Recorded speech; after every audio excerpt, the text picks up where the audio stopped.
তো নন্দিত লেখক হুমায়ুন আহমেদের সৃষ্টি বাকের ভাই। আমি হুমায়ুন কবির আজকে বেকার ভাই। আমি বেকার, গইরা পরে আসছি নষ্ট দেখেন। তো এই প্যান্ট গেঞ্জি আর শার্টটা আমার মিরু ভাই দিছে। আরে আপু, এই চামড়া দেখতেছেন আমার না, গন্ডারের। বেকারের তাই যে যাই বলে গায়ে লাগে না। রনি ভাই একটু গালি দিছে আমারে। তো আমি আমাদের ডিরেক্টর মোস্তফার কাছে গেছিলাম একটা চাকরির জন্য। ভাই বললো তোকে চাকরি দিতে পারবো না, তুই একটা কাজ কর, হাসুতে এসে পারফরমেন্স কর, একটা ব্লেন্ডার পাবি, ব্লেন্ডার দিয়া জুসের ব্যবসা করতে পারবি। কিন্তু ভাই আমার এইটা কয় নাই যে এলিমিনেট হলে ব্লেন্ডার দিব।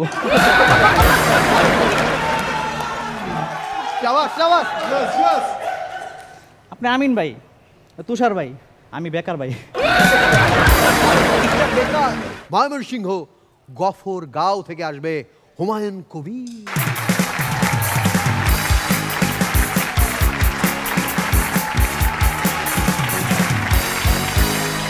আসসালামু আলাইকুম ভাই, ব্রাদার, রাবার ভাই।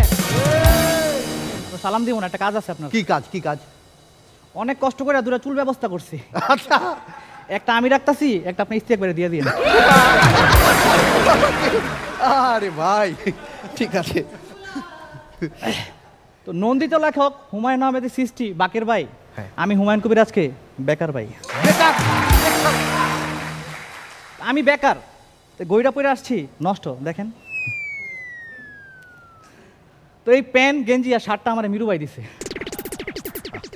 আরে আপু, এই চামড়া দেখতেছেন আমার না, গন্ডারের। বেকারের তাই যে যাই বলে গায়ে লাগে না। রনি ভাই একটু গালি দিছে আমারে।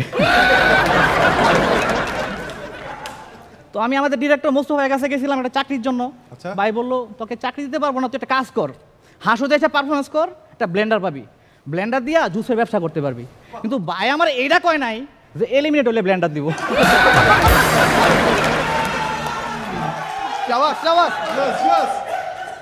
আপনি আমিন ভাই, তুষার ভাই, আমি বেকার ভাই।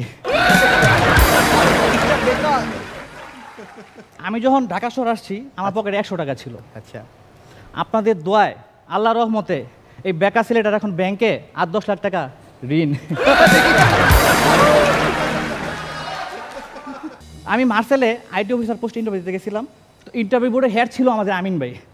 তো আমাকে জিজ্ঞেস করলো আপনার কি যোগ্যতা আছে, আপনাকে চাকরিটা দিব।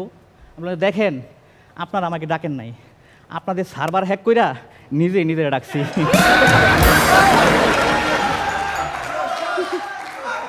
আমরা বেকাররা বিভিন্ন জায়গায় সিভি মেল করি। তো কিছুদিন আগে ভুল করে WHO তে সিভি মেল করতে যায় WWE তে সিভি মেল করে দিছি। সবাই দোয়া করবেন, আগামীকালকে আমার জন সিনার সাথে রেসলিং।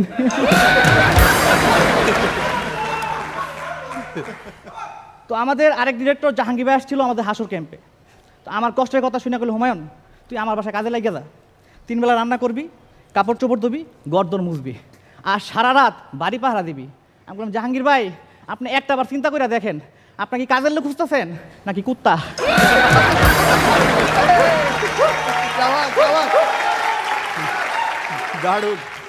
আমাদের গ্রিন রুমে আমাদের ইস্তিয়াক ভাই ফারিয়াপুর দিকে উপলব্ধি তাকাই আছে। বলতো ইস্তিয়াক তুমি কি আমার কিছু বলতে চাও?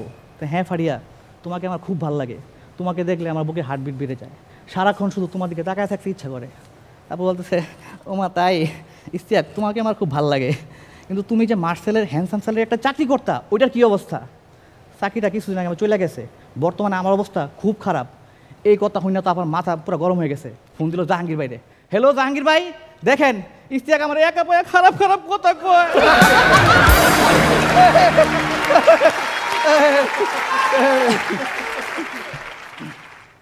তো আমি যখন কলেজে পড়তাম আব্বা বলতো তুই সারাদিন বেকার ঘুরস, তোর এই মুখ আমাকে কোনদিন দেখাবি না। তুষার ভাই আমি মনে করছি আব্বা আমার অন্য কিছু দেখতে চাইছিল। ভাই দেখাইছিলাম, পিঠায় লাল করে দিছে। কিছুদিন আগে আমার গার্লফ্রেন্ডের আব্বার সাথে রাস্তায় দেখা, বললো হুমায়ুন আমার মেয়ে তো গোল্ডেন অ্যাপ্লাস পাইছে, তুমি জানি কত পাইছিলা? 3.9। তুমি আমার চাকরি করো না, বেকার। আমি বেকার।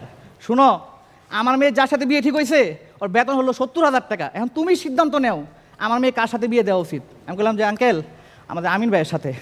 আমিন ভাইয়ের বেতন 5 লাখ টাকা। বাহ বাহ বাহ। তো সবশেষে বলতে চাই, বেকারদের চাকরি দিয়ে বাড়িয়ে দিন সহযোগিতার হাত, তাহলে একটা পরিবার খেতে পাবে দুমুঠো ডাল ভাত। বাহ বাহ বাহ।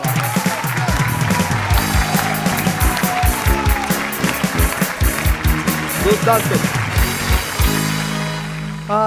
কে বলবে? আমিন ভাই। হুমায়ুন, ভালো করো ঠিক আছে, এত বেশি ভালো করো না। ফায়ার তো একটা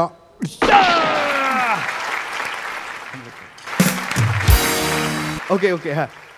শবনম ফারিয়া। খুব ভালো ছিল, ইমপ্রুভমেন্টটা একদম খুব স্পষ্টভাবে দেখা যাচ্ছিল, খুব ভালো। শবনম ফারিয়া, আমি আপনাকে বলতে চাই যে আপনি ভালোবাসার জন্য যে মানুষটাকে খোঁজেন সেই মানুষটার নিশ্চয়ই হার্ট অনেক ভালো হতে হবে, আপনার প্রতি কেয়ারিং থাকতে হবে, চান কি না? চান তো? মাথায় চুলো থাকতে হবে। হ্যাঁ, আমি এটা দিচ্ছি না, সেটা থাকতে হবে। কিন্তু প্রত্যেকটা মেয়ে সেই ছেলেটাকে পছন্দ করে যেই ছেলেটা তাকে অনেক মানে কেয়ারিং থাকে, অনেক খোঁজ খবর নেয়, 24 ঘন্টা তার খোঁজ খবর রাখে, তাকে সময় দেয়, তার বাড়ি না, তাহলে তো সেটা বেকার। যেই ছেলের এত টাইম, যে সারাদিন আমার খোঁজ খবর রাখে, ওর চাকরি বাকরি কাজকর্ম নাই। তুষার ভাই। খুব ভালো ছিল হুমায়ুন, পিছলা পারফরমেন্স। পিছলা? হ্যাঁ, মানে এক একটা যে বেড়ে যাচ্ছে না, আর ওটা মানে ওটা শুনতে শুনতে আরেকটা আসতেছে, স্লিপ, পিছলা performance. Okay too good, very good, খুব ভালো। ওকে, একটা জোরে হাততালি হুমায়ুন ভাইয়ের জন্য। Thank you. হাসতে হাসতে